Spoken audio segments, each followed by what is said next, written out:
ఈ ఫిలిం చూడడానికి వచ్చిన మీకు నమస్కారం. ఒకప్పుడు గొప్ప పని ఏదో సాధించడానికి ఇన్స్పిరేషన్ అవసరమయ్యేది. కానీ ప్రస్తుత ప్రపంచంలో ఒక మనిషి బతకడానికి ఇన్స్పిరేషన్ అవసరమవుతుంది. అలా తనకు వచ్చిన ఒక కష్టాన్ని తట్టుకోలేక చనిపోవాలనుకున్న రాఘవాని సర్వం కోల్పోతున్న చిరునవ్వుతో కష్టపడుతూ జీవిస్తున్న అంజీ ఎలా ఇన్స్పైర్ చేశాడన్నది ఈ చిత్రం. గమనిక, ఈ చిత్రం మొత్తం ఒక సెల్ ఫోన్లో చిత్రీకరించడం జరిగింది.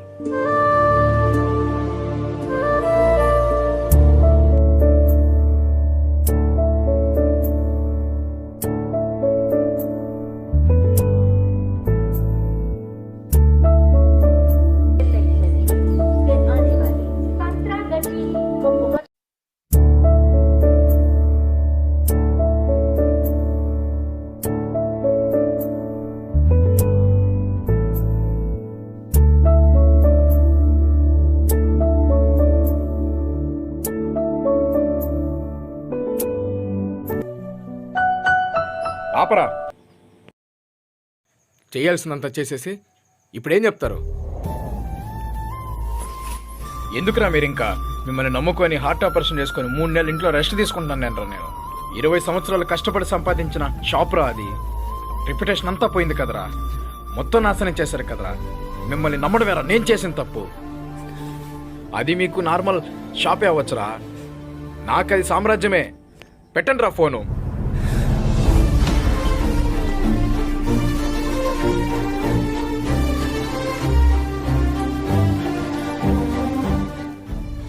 వీళ్ళ వల్ల బీపీ పెరిగిపోతుంది.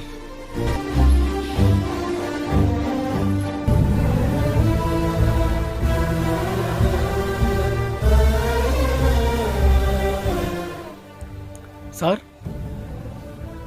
తీసుకోండి సార్, పర్లేదు.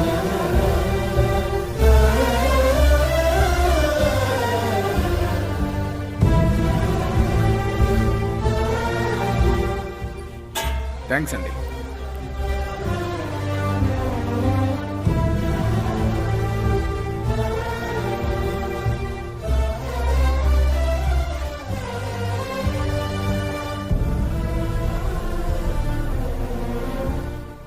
ఏమైంది సార్? ఎందుకు అలా బాధపడుతున్నారు? చెప్పండి సార్, పర్వాలేదు. ఏమంటే ఏం చెప్పమంటారు సార్, నాకు 20 సంవత్సరాలు ఉన్నప్పుడు కష్టపడి ఒక కిరాణా షాప్ స్టార్ట్ చేశానండి. చాలా కష్టపడి గత 20 సంవత్సరాలుగా డెవలప్ చేస్తూ ఒక స్టేజ్కి తీసుకొచ్చాను సార్. హార్ట్ ఆపరేషన్ జరిగి 3 నెలలు ఇంట్లోనే ఉండి మా తమ్ముడికి మా బామ్మర్దికి అప్పచెప్పాను సార్. 25 లక్షల రూపాయల సరుకు సార్. గోడౌన్ నుండి ట్రాన్స్పోర్ట్ చేయడానికి ఒక లారీని, దానికి ఒక తాగుబోతు డ్రైవర్ని పెట్టారు సార్.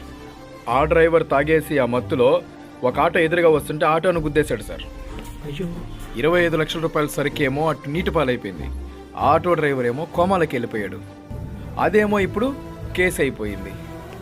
ఇటు కోలుకున్నానో లేదో అటు కుంగదీసేశారు సార్. నాకేమీ అర్థం కావట్లేదు సార్. ఇప్పుడు కూడా అదిగో ఆటో డ్రైవర్ని చూడడానికే హాస్పిటల్కి వెళ్తున్నాను సార్. ఊరుకోండి సార్, బాధపడకండి. మీ ఆరోగ్యం ఇప్పుడిప్పుడే కోలుకుంటుంది.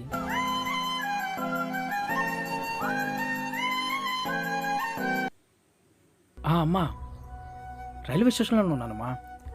పోయిన వారం అంటే రాలేకపోయాను. ఈరోజు నిజంగా వస్తున్నానమ్మా. 2 గంటల్లో నీ ముందుంటానమ్మా. సరేనా తల్లి? ఎవరండి మీ పాప? అవును సార్, నా ఒక్కగానొక్క కూతురు సార్. తన చిన్నప్పుడే వాళ్ళ అమ్మ చనిపోయింది. బంగారు తల్లి సార్. అమ్మలేని తనకి నేనమ్మనవడం కాదు సార్, తనే నాకు అమ్మలా అనిపిస్తుంది. ఇంటర్ ఫస్ట్ ఇయర్ చదువుతుంది. తనని వారం వారం వెళ్ళి చూసొస్తుంటాను. కొన్ని పనులు ఉండడం వల్ల లాస్ట్ 2 వారాలుగా వెళ్ళలేకపోయాను. అదే ఇప్పుడు నిజంగా వస్తున్నానా లేదా అని అడుగుతుంది సార్. బంగారు తల్లి సార్.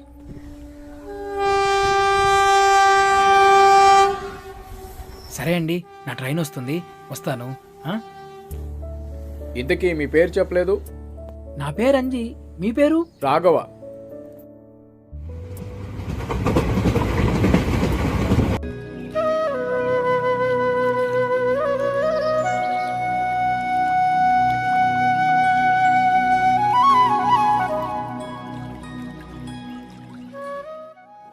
లక్ష్మి, నేను లాయర్ దగ్గరికి వెళ్తున్నాను ఆ కేసు గురించి మాట్లాడడానికి. నువ్వేం భయపడకు, మనం కావాలని చేసిన తప్పు కాదు కదా. అంతా మంచే జరుగుతుంది.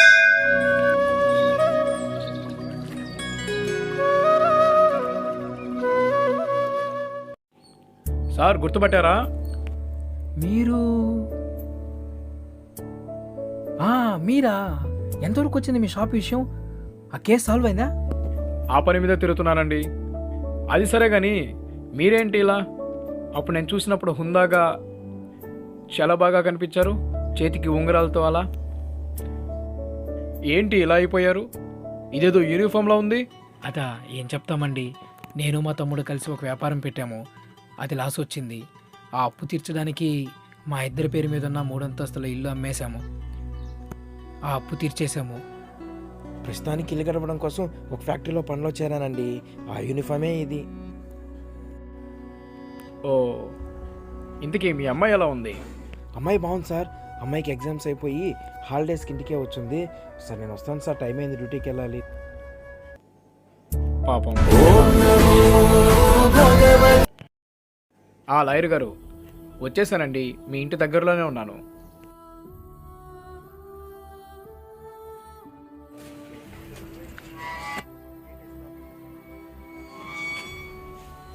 నమస్కారం లాయర్ గారు. కూర్చోండి. చెప్పండి.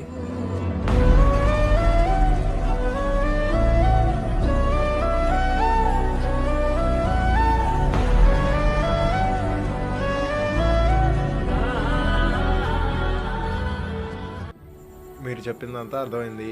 పిలిచినప్పుడు కోర్టు దగ్గరికి రండి చాలు.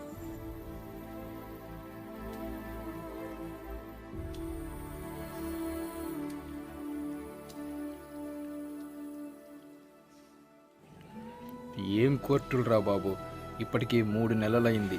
4 సార్లు కోర్టుకొచ్చాను, ఇది 5వసారి. ఇంకెన్నిసార్లు వాయిదాలను తెప్పిస్తారో. లాయర్ గారు కోర్టు బయటే ఉన్నానండి, కోర్టు లోపలికే వస్తున్నాను.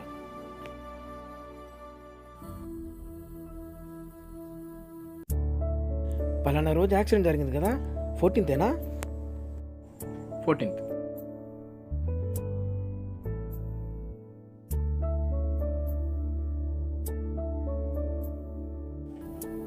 అంజి గారు, రాఘవ్ గారు.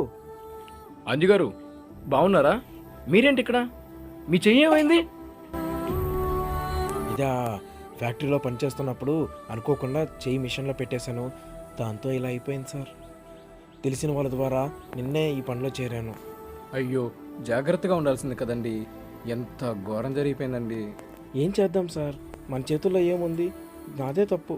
జాగ్రత్తగా ఉండాల్సింది జరిగిపోయింది అంతే. మరి కూతురు ఎలా ఉంది? తనకేం సార్, బ్రహ్మాండంగా ఉంది. ఇప్పుడు ఇంటర్ 2nd ఇయర్ చదువుతుంది సార్. బాగా చదువుకుంటుంది సార్. అవును, మీరేంటి ఇక్కడ? మీకు ఇంకా కేసు విషయం తేలేదా? ఎక్కడ, వాయిదాలని తిప్పిస్తూనే ఉన్నారు. ఇంకెన్నిసార్లు తిరగాలో ఏమో. ఇదిగో ఆ లాయరే ఫోన్ చేస్తున్నాడు, మనం తర్వాత మాట్లాడదామండి. సరే సార్.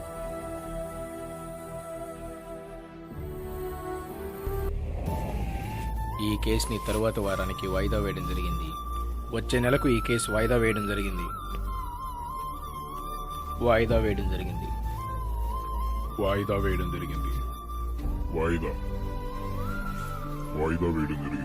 ఏం కోర్టులు, ఏం కేసులు, ఏం వాయిదాలు రా తండ్రి. అడిగి అడిగి నోటికి తిరిగి తిరిగి కాళ్ళకి అలుపొస్తున్నా సరే న్యాయం మాత్రం జరగడం లేదు. ఒక మధ్యతరగతి వాడు కోర్టుకి ఎక్కడమంటే ఈతరాని వాడు సముద్రంలో దూకడంతో సమానం. కొట్టుకుపోవడం తప్ప ఒడ్డుకు చేరేదే ఉండదు.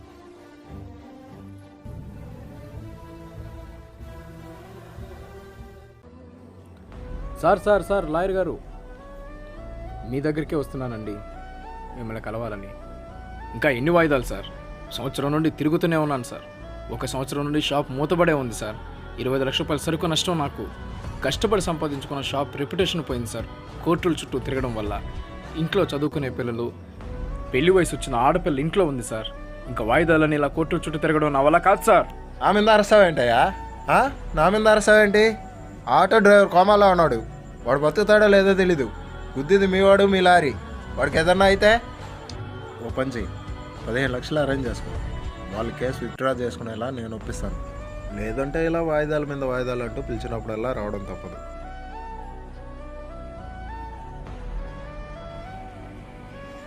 చేయాల్సింది చేయకుండా నా మీద అరుస్తున్నాడు.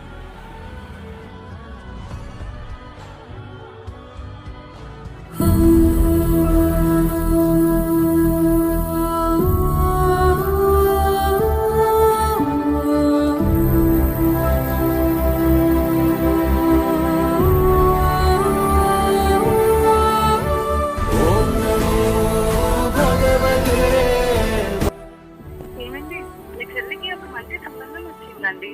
చూస్తుంటే అబ్బాయి చాలా మంచోళ్ళ ఉన్నారు. మీరు ఒకసారి వచ్చి చూస్తే సంబంధం కుదుర్చుకోవచ్చు. ఇప్పటికే తనకి వయసు అయిపోతుంది. సరే సరే, మీరు రండి, ఇంటికి మాట్లాడుకుందాం. చెల్లి పెళ్లి కావాలంటే కనీసం 15 నుంచి 20 లక్షలన్నా కావాలి. ఈ కేసు విత్డ్రా చేసుకోవడానికి 15 లక్షలు అవసరం. మిగిలినదంతా పోగేసినా ఎంతో కొంత అప్పు చేసినా 20 లక్షల కంటే ఎక్కువ రాదు. ఏం చేయాలి?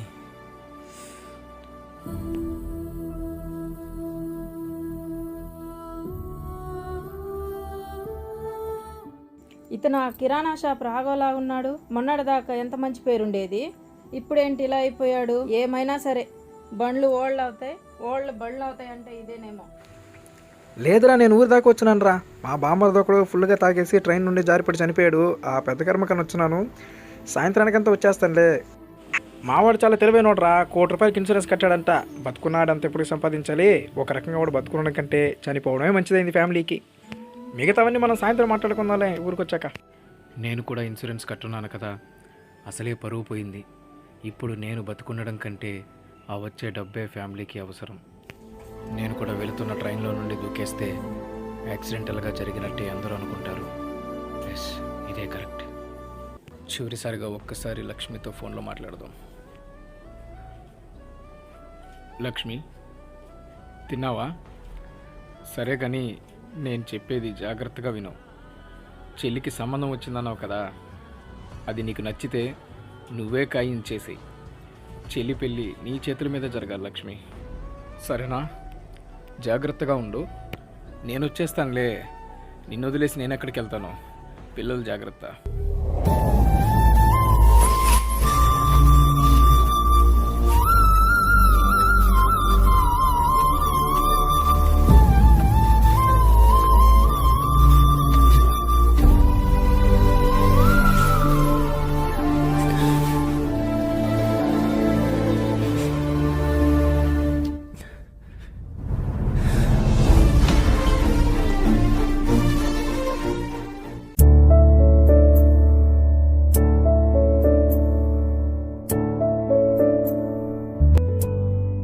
ఎంతన్నా? ₹10. ఒక 10కి ఇవ్వన్నా. ఆ పొట్లం తీసుకో.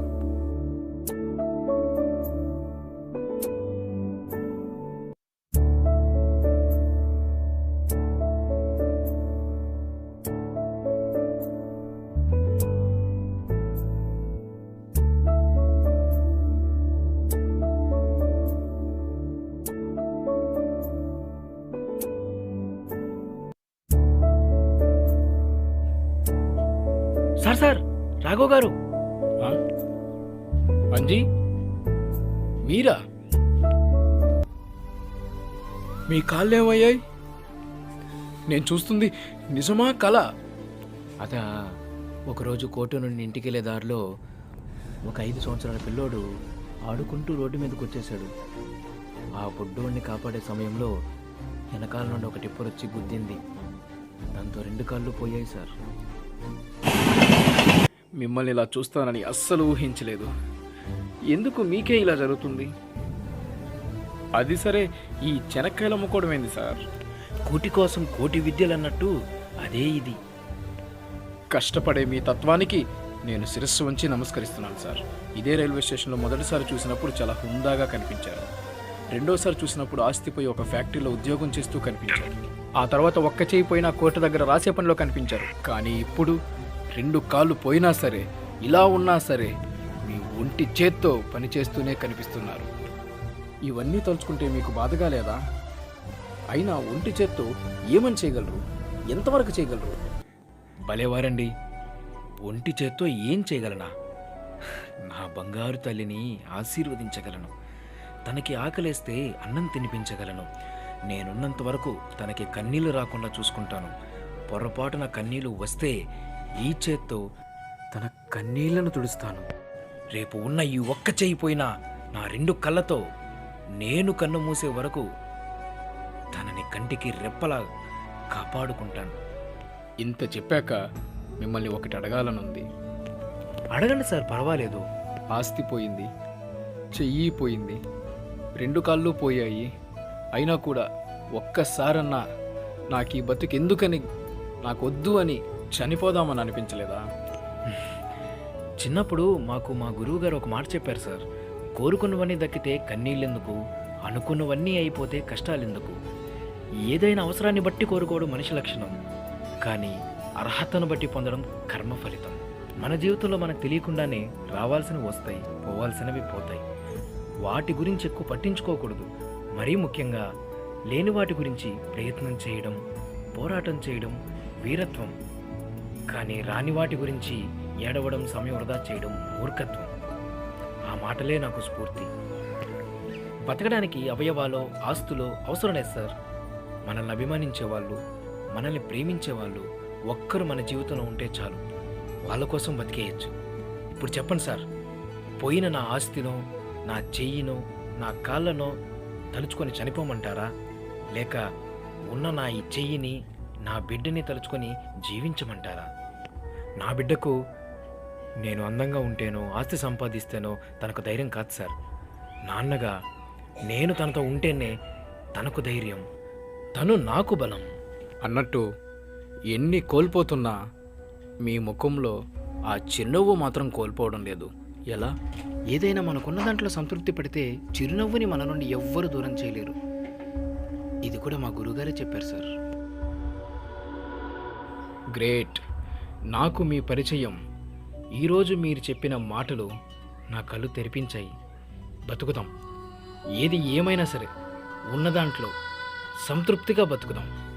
అన్నట్టు మీకు ఇంత చెప్పిన మీ గురువుగారి పేరేంటి? భక్తవత్సలం. గొప్ప గురువుల పాఠాలు విన్న శిష్యులు ఉన్నత స్థాయికి ఎదుగుతారో లేదో తెలియదు, కానీ గొప్ప గురువుల మాటలు విన్న శిష్యులు మాత్రం ఉన్నతంగా జీవిస్తారు. దానికి మీరే ఆదర్శం. మీ గురువు గారు భక్తవత్సలం గారికి హ్యాట్స్ ఆఫ్. సలాం భక్తవత్సలం గారు.